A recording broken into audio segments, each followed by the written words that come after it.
Hey guys, in this video, I want to talk about the importance of questioning everything. And I literally mean everything about life, the way you live.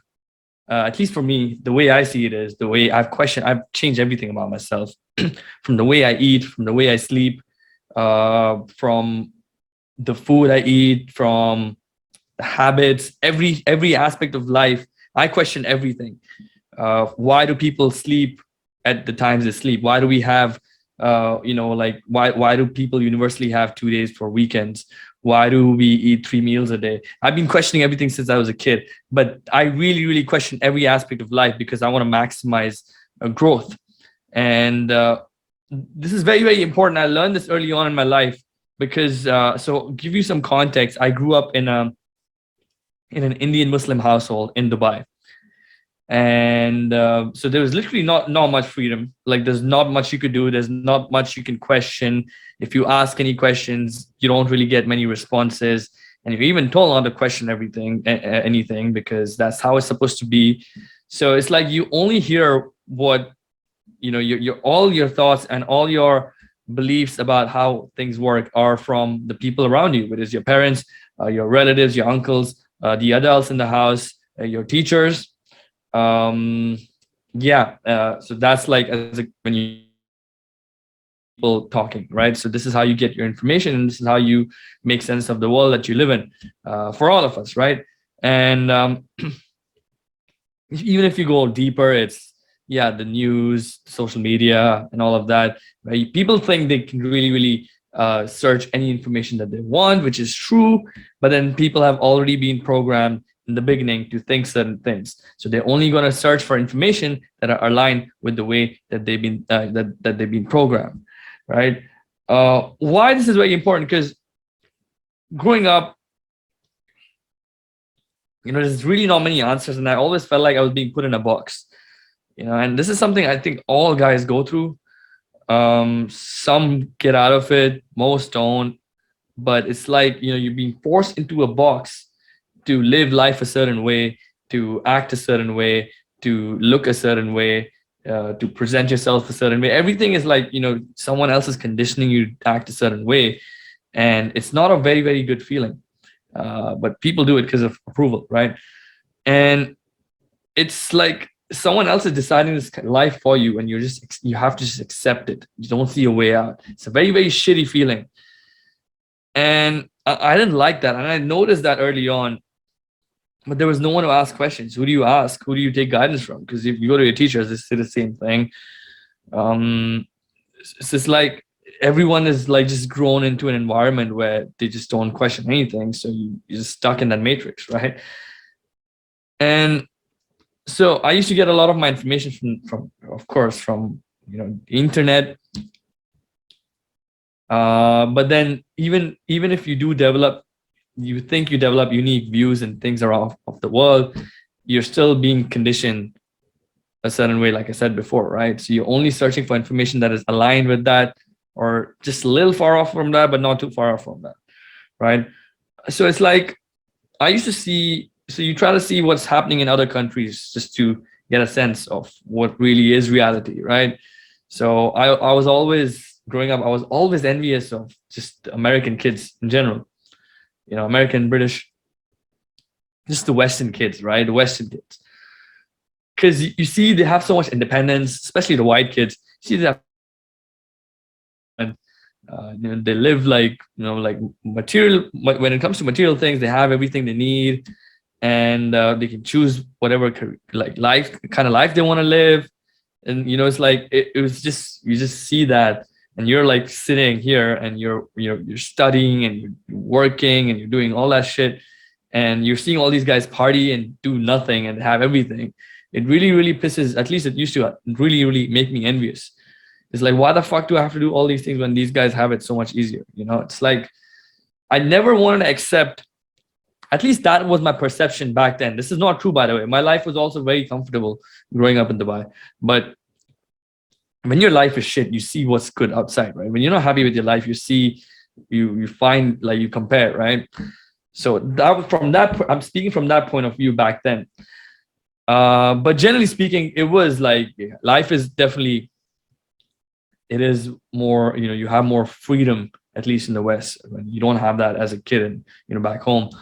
So it used to really, really annoy me. And but no one would do anything about it. They would just accept it, right? And I don't like that. I absolutely did not like that. I'm like, I do not want to accept the life that I was born into. Like, I should dictate my whole own life. That's how I see it. I should have control over that. And I'm willing to do the work that needs to be done. But most people don't really change that. They just accept it and just move on, right? But so I really wanted to change that because I did not want to accept the life, an average life. It's unacceptable. Like, it really is.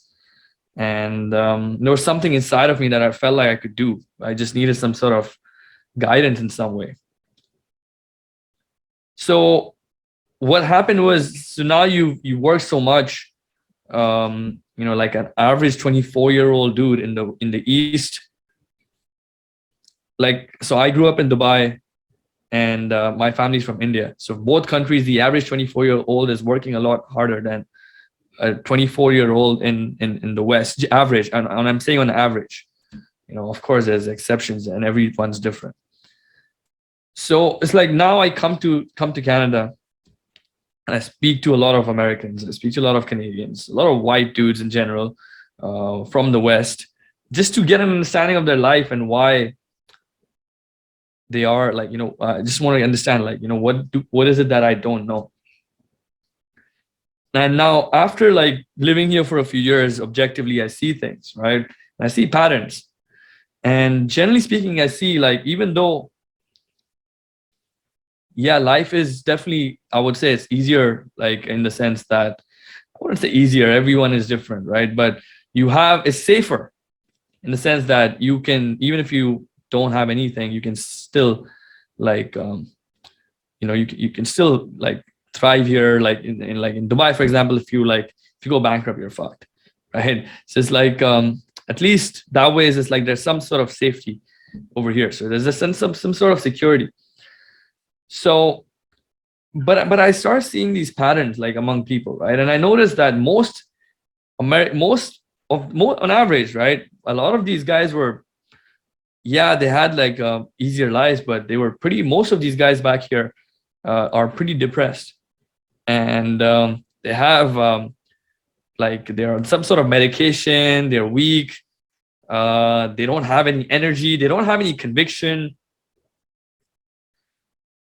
It's like, the biggest thing was, though, they're like, a lot of these guys are medicated. Like, they take some sort of antidepressant or some pill or something, like they have some condition. I have this, that. Something is there, like, with a lot of these guys, not saying all of them, but a lot of these guys, a lot more on average compared to, like, where I grew up. And it was very interesting for me, because I used to think, like, people back home, or the adults or everything in general, not our family, but just generally, are like super retarded, because everyone's trying to, like, force their will on, like the next generation. Like, you got to live life this way. It's like everything is, like, forced. You cannot really question anything. But over here, I felt like you could, and you can, but these kids are miserable, like, a lot of them. So it's like, it really made me start thinking, like, what is going on here? Like, these people have all the things that you could need, and life is generally, is better over here, at least from my point of view.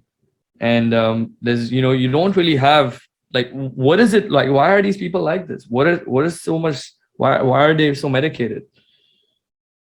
And it was very obvious. Most of these people are super lost. The family unit has been pretty broken down over here. So people are living alone, far off from the parents. A lot of them have terrible relationship with their parents. And a lot of that is going on. And when that happens, like, you're alone, your ego takes over, right? When you're alone, and you have to face a lot of things. And if you're not willing to face that, and you have to keep medicating yourself to cope. So a lot of people, for example, like, they work 5 days a week, they go home, and they go out in the weekends, they get drunk every week. This is totally normal now. Every week people do this. It's coping, but this is another level I'm talking about. Just like this is what happens, right? This is like you're coping with reality. And when I look at this objectively, I understand why this is happening. And the truth is, like, they all have been programmed, and so have we as well. Like, we all have been programmed since we were kids to have certain beliefs about everything, to have certain perceptions about everything. So I had a certain perception of, how the West would be and all of that. And I love it over here. I absolutely love it. It's amazing. And it's for me. I love living here. But just generally, it's like you see, you and everything else is so much easier. So it's like, I don't know. It's like you're, as guys, especially, you're so conditioned to see everything else is like so awesome. And then you look at your life and you're like, fuck, if you're not happy with your life at that point, and it really fucks with your head. It really does, and it makes you like, and especially guys, like, we like to compete. We want to be at the top. And if you're not willing to like go and take it, and like, it's a very, very painful experience. I think I truly believe this. There were three, so it really made me think of this, and there's a lot of lessons here. So there's three things that I really learned from this. One of them is what we think to be reality is actually a very, very small, it's a very limited perception of what is out there. Our perception is controlled by the information we receive. And the information we receive is very, very controlled. So, and we've been conditioned from kids, right? Now, if that is the case, when you control perception, you control information. So when you control information, you control perception. If you control perception, you can dictate the actions of a person that's going to be within that range of perception, that range, right? Your actions. So, for example, if you everyone believes their religion to be like the best, right? Like, at least in the East. So it's like you act in accordance with the perception, the information from that religion, right? So your actions are according to aligned with that, right? You'll only act within those boundaries. And this is very interesting, because what's happening right now is the information is being so controlled, and is getting more and more controlled. And think about where this is going to be in 5-10 years, especially with all these the kids that are born in this year, during this the C word that's going on right now. So think about that, right? Where would this be heading? You control all this information, and it's okay to right now be a zebra, and people have to accept you for that. Because literally, like, you can claim to be a zebra and people have to say yes, right? Like, Google other kin, Google that.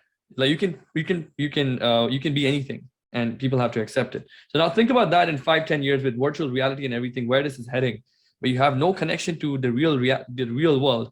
The information is all controlled. You're sexless, godless, genderless, and you're in this virtual reality. So you don't even know what's real. It's crazy, actually. And this is where things are heading. But it really made me understand, like, how our perception of things dictate our reality, and how we can dictate our perception of anything.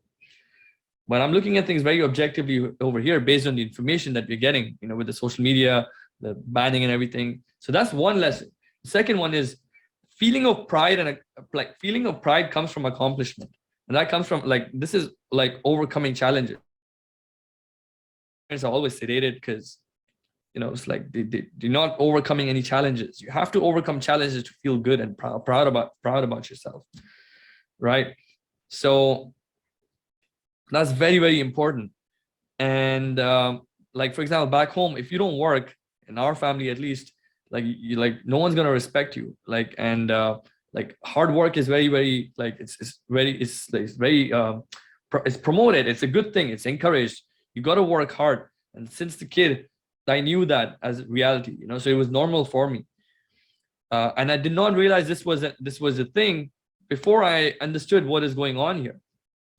So all the challenges that we think are challenges actually, or all the things that we feel could be our shortcomings are actually there's an advantage to it as well. So it's how you view things. So I realized this, of course, by working a lot and taking a lot of action, and getting data and understanding where I need to improve and so on. And then I optimize things within to be aligned with the new vision. So it's a constant process, right? So this was another lesson. The third thing is everything has an opposite. So like I was saying before, every disadvantage is an advantage. Every advantage can also be, it's like the other way as well. Not like everything has an opposite. For example, Mike Tyson, even though he was shorter than most heavyweights, like his height actually he used it to his advantage, against the taller guys. And for me, for example, I learned a lot of things as a kid that I did not know were actually advantages, but now I know they are. For example, having boundaries, understanding the concept of boundaries. A lot of people in the West don't understand the concept of boundaries. Lust takes over a lot of their actions. It happens in the East as well, but it's more in the West, because it's all becoming the same now. Then another one, understanding women and emotions. Like that was like I was growing up around like women as a kid, and seeing that, I could see how they were and how to respond to them. But I realized this afterwards, right? But it was easier, like, but most guys don't get that. If a lot of guys don't have that. So that's an advantage that I had. For example, understanding how women act and how they think, and the psychology behind like both genders actually. Then understanding responsibility and the importance of taking responsibility. That's something that I learned as a kid as well. So there's a lot of advantages, but your perception of how you view things is what dictates your reality. So how did I overcome?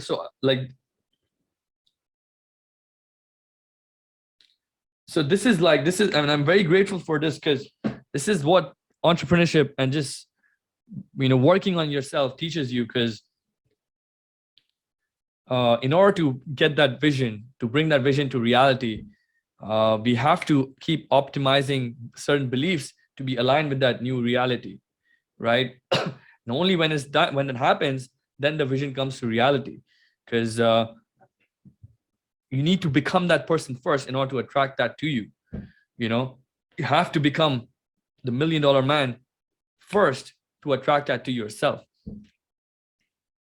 You have to do the things that are needed to become that person. And this goes on all levels, whether it's million, billion, doesn't matter. It's the same thing. You have to become that person first. And even when that thing gets taken away from you, you can get it back very quickly because you've become that person. And this is why I love entrepreneurship, because you can do this forever, and that's one of the reasons why I love doing what I'm doing. But I want you guys to think about this on your own life as well. How does this apply to your own life? Do you have certain beliefs that are holding you back? Do you feel stuck at a certain point in your business and you're not able to get to the next step? Why do you think that is? It's because there's certain belief system that you're holding on to certain things that need to be changed.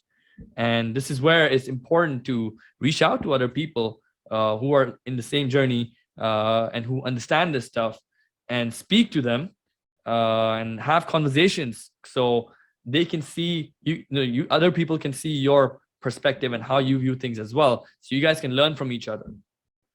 Because otherwise what happens is we put ourselves in boxes and we get blinded by our own reality, by our own beliefs. So it's always important to be challenged and see things from another point of view. And super important to stay social and connected. So yeah, I just want to share that, and I hope this was valuable. And I'll talk to you guys next time.